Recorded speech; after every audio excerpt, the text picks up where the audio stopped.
Ezekiel Zeke Sanders, alias El Gato, born Ezekiel Sandoval, is a character in Deus Ex Human Revolution. He's a former Marine turned anti-augmentation extremist and leader of the radical organization Purity First.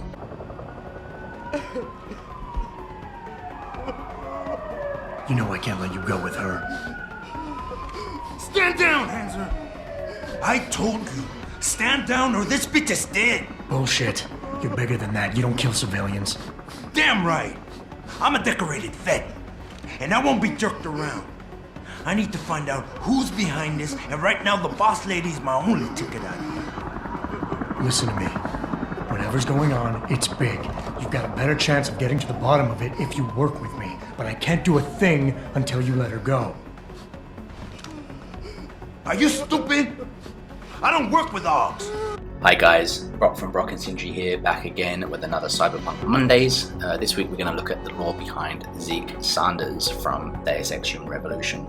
Born Ezekiel Sandoval in 1990 in Los Angeles, California, to Paulo and Concepcion Sandoval, he had 3 siblings, one of whom was Isaiah Sandoval. Sanders moved with his family to the US and changed his name to Zeke. Later, Sanders joined the US Marine Corps and participated in the Persian Gulf conflicts where he served 2 tours.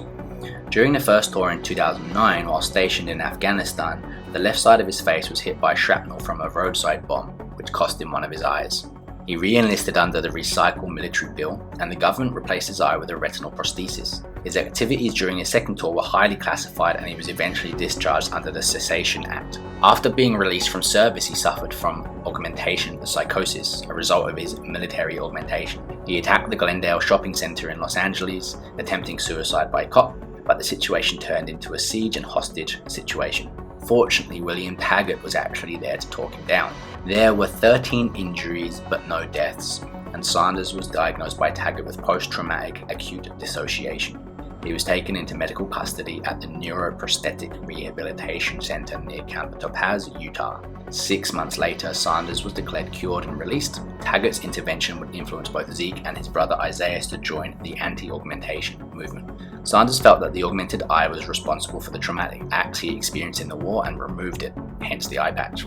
He founded the radical purist organization known as Purity First to end all forms of human augmentation. Moving into 2027, Zeke and his men staged an attack on a Sarif Industries plant at Milwaukee Junction in Detroit and infiltrated the facility pretty easily due to suspiciously extensive knowledge of the building and its security systems, as evident by multiple pocket secretaries found on dead/unconscious radical members containing passcodes for several of the employees' computers. Adam Jensen is sent in by David Sarif to resolve the situation, though Sarif's priority is to secure the prototype Typhoon explosive system augmentation. Jensen, however, managed to rescue the hostages on the manufacturing level and later faces Sanders in the admin building. Zeke takes Josie Thorpe hostage, where he is then confronted by Jensen. Later on, if he survives this first encounter, Sanders meets again with Jensen in secret near the Sarif HQ in Detroit, where he gives Jensen a pocket secretary with several access codes and other information, which proves very useful in an upcoming mission for Jensen in Highland Park. If the player lets Zeke live, he will be an enemy that Adam could kill or knock out whilst trying to find Isaiah Sandoval. So the KCCASIE summary, this is the social enhancer augmentation. This is the summary of Zeke Sanders. Personality traits are emotional, irrational and excitable, and the psychological profile are slightly desperate at times and feels misunderstood, has a tendency to think highly of himself and often needs to be brought down a notch, tends to falsely inflate his own accomplishments.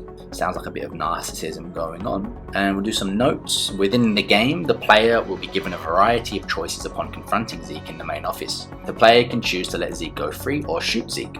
The third option is to attempt to talk to Zeke to prevent his murder of the hostage. The player is given the options of using a humble option which berates Zeke, a reason option where the player tries to reason with Zeke, an empathize option where the player compliments Zeke. If the player chooses to attack Zeke immediately, there are a few options from there. A quick kill would save the hostage, but Zeke would execute her if the player takes too long. Attack too soon though, and the SWAT waiting outside would become hostile to Jensen. Zeke could also be incapacitated non-lethally through a stun gun or tranquilizer rifle, and the hostage will live.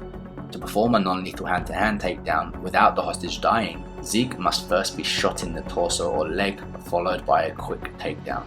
Zeke could also be killed after the standoff if the player talks him into freeing the hostage. Later, when he contacts Adam with information, he can be killed with no negative repercussions except the absence of a praxis kit later on. He can also be knocked out, but there seems to be no way to get the police to arrest him. He's about 500 credits on him.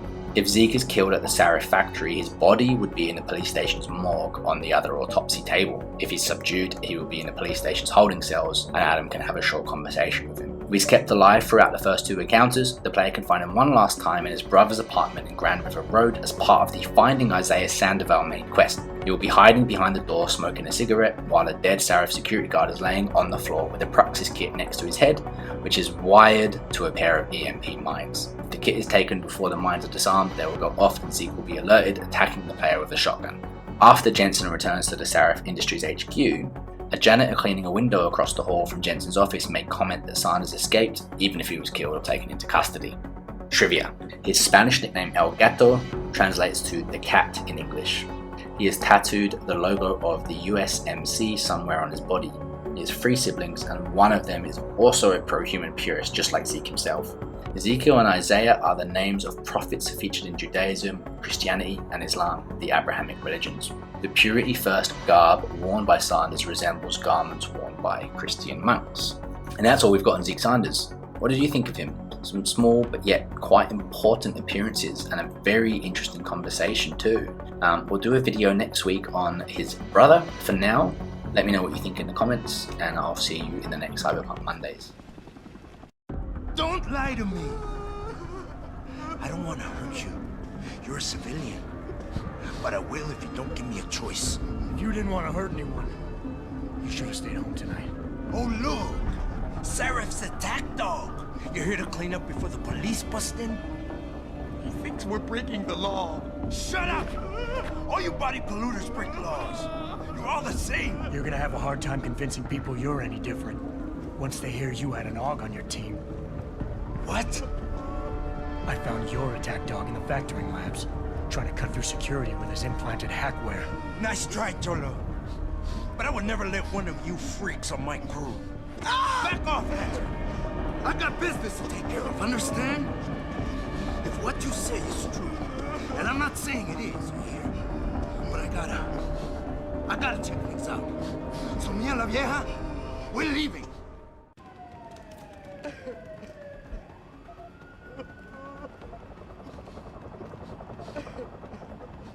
Not a chance this ends now. Her blood is...